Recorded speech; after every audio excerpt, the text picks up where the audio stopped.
नमस्कार मंडळी, पुन्हा एकदा तुम्हा सर्वांचं आपल्या लाडक्या यूट्यूब चॅनलमध्ये मनापासून स्वागत आहे.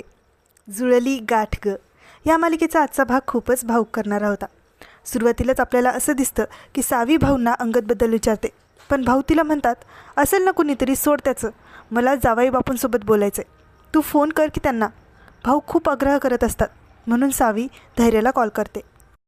घरी तो उठून चालण्याचा प्रयत्न करत असतो, पण त्याला खूप गरगरत असतं, चक्कर आल्यासारखं वाटत असतं.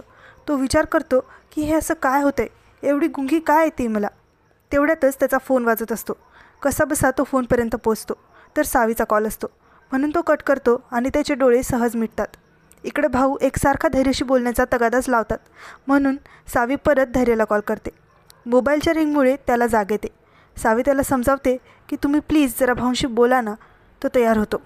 खूप आपुलकीने भाऊंच्या तब्येतीची चौकशीसुद्धा करतो, पण भाऊ त्याला म्हणतात की धैर्य, तुम्ही किती सुखात ठेवले माझ्या सावीला, आजपर्यंत किती साथ दिली आहे तिची, अशीच आयुष्यभर साथ द्या.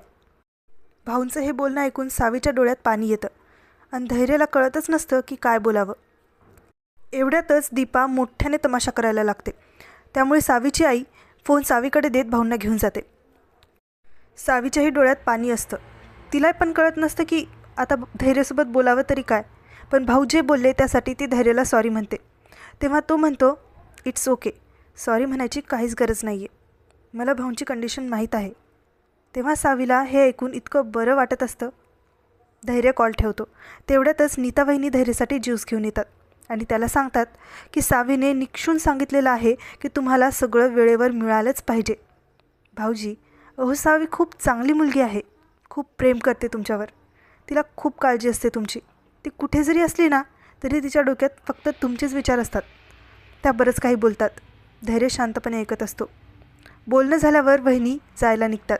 तेव्हा धैर्य स्वतःशीच म्हणतो, ती निखळ मनाची आहे, खूप चांगली आहे, जीवापाड प्रेम करते माझ्यावर, म्हणूनच तर नकोय मला ती माझ्या आयुष्यात. कसं सांगू कोणाला हे सगळं. त्याच्या डोळ्याच्या कडा पाणावलेल्या असतात. इकडे सावी तिच्या आईला अंगदबद्दल आणि तिच्या नव्या कामाबद्दल सांगते. तिकडे दामिनीसुद्धा अंगदला म्हणते की सावीला कॉल करून उद्या इथे हॉटेल बघायला ये म्हणून सांग. तो तसं करतो. सावीच्या आईबरोबरसुद्धा गोड गोड बोलतो. सावी घरी येताच धैर्याकडे जाते, तर तो अजूनसुद्धा झोपलेलाच असतो. पुढील भागात आपल्याला असं दिसतं की उठवण्याचा खूप प्रयत्न करूनही धैर्य उठतच नसतो. तेव्हा सावीला शंका येते. ती डॉक्टरांना बोलवून त्या गोळ्यांबद्दल विचारणा करते. आता पुढे काय होणार हे पाहणं खूप इंटरेस्टिंग असणार आहे. तेव्हा पुन्हा भेटू उद्याच्या भागाबरोबर. तोपर्यंत आनंदी राहा, काळजी घ्या.